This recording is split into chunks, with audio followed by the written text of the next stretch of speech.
background of the question is when Wen was asking Ajahn what does she mean when she said attending to the one with no shape and form.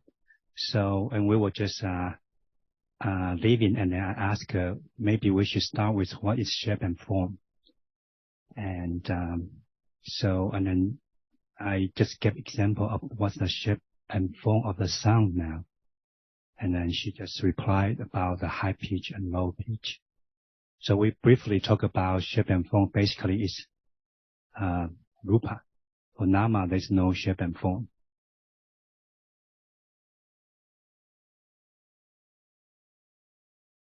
But different moment of different realities. Can that be different shape and form for Dhamma? Can there be different shape and form for Dhamma? In terms of the reality which does not have any kind of the reality which can experience an object at all. Oh, are we talking about a degree, for example, lobha, the degree of... Yeah. I mean, the attachment itself has no shape and form. There is attachment just only on one object. No, more than no that. more, Right. And that is shape and form of attachments be different by degrees that accompany the moment when attachment is there. But if we say attached to... We just have lunch and different colors. Yes. And we take it from birthday cake or cupcake. Right. Different shape and form of attachment to the yellow color or the pink rose or the red rose. But the shape and form we refer to the object of we think about something with shape and form. What about that which doesn't have any shape and form? Right. But the difference, because when we use the term shape, different visible object, right? Which can be seen, and different object of attachment that can be known at that moment. Right. And the degree of attachment is different too. Yeah. Can that be the shape, not color, but just the way it is, what degree to what different objects? Even what we take for roses. What color do you like? Right. Visible object is easier to... So many colors of rose. Many roses with different colors. Right. Which one or which color you like? Many. In one time? In one time, just one, right? One color. And the way you like the red one and the way you like the yellow one, is it the same or just a little bit different? To take it for the way it is different is the shape and form of the attachment. Right. Not that which can be seen, but that which can be known. Well, I think most of us are familiar with the reference in the suttas to attachment to shape and form, which seems to be referring to rupas. But are there references also to shape and form of Because dhammas? That can be known when it's rupa. But when it's not rupa, is there any difference between the colors which is seen and the degree and the way attachment arises to different objects? If we don't just think about shape as rupa, the difference, right, of the experiencing condition, shape, if just one moment, one unit, no shape and form at all. But the different ones condition the difference between this and this. So that shape is a difference. Is known, right?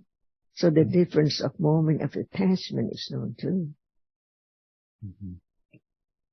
Or like feeling. Just think that it's only shape of the object, which condition different degree, different way of attachment.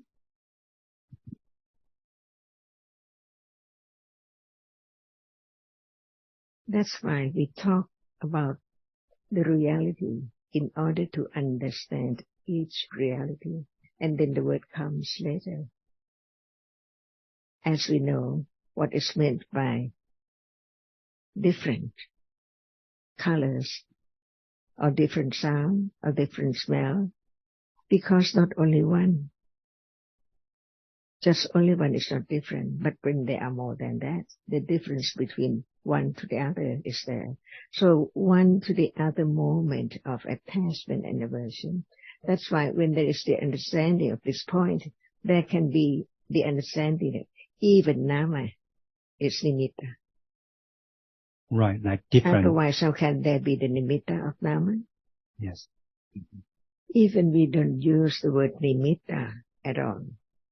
It's different. Because not only one reality is there. And even one reality, just one reality, but it arises again, different moment, again, different moment. So that is the nimitta of seeing. Because even it arises in different moments, it arises just to see. So now, it's not just only the nimitta of seeing and hearing. Even seeing itself is the nimitta of seeing. Otherwise we learn the word, but what about the understanding of the difference of each moment, each reality? So is there now nimitta of seeing? See, we use that word. What does it mean? This moment is different from other moment. And nimitta of hearing. Hearing is not seeing, different nimitta. And just even hearing right now, not one moment only. That's why each moment arising and falling away, but it performs a function of hearing. So it is nimitta of hearing, many moments, different ones, but it hears each moment. That's why without understanding, we cannot understand the word, the deep meaning of it. It's not just nimitta of rupa, nimitta of whatever arises.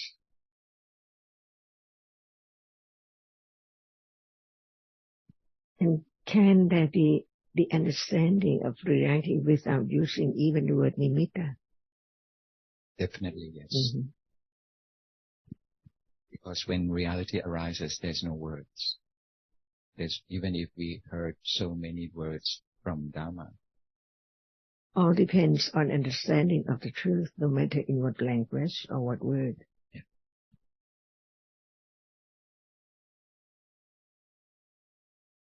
Nimittas, and only one nimitta of a reality. So we don't mind what word is used. The truth is the truth. We have to understand that quality, no matter what word is used in different places. Because the importance is the understanding, not just clinging on the words, which is very hard. Because the one who doesn't have any understanding of reality at all, they think that a dream is nimitta, only a dream. Yeah, that's conventional understanding. See, we use the same word, but what about the understanding of nimitta, that people take a dream for an nimitta, but include many nimittas of all kinds of reality, which arises and falls away. Yeah.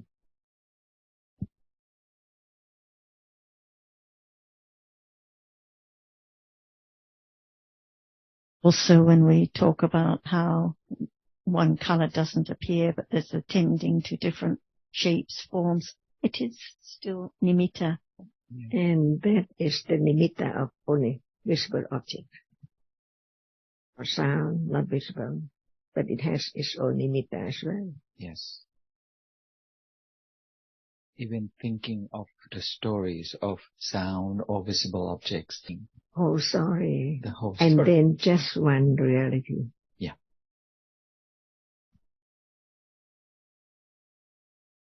Because now everything is mixed. All in one story, everything, but it's came from each moment of reality that arises and falls away. That's why without the understanding of a reality, it's impossible to let go the complex of everything in a moment.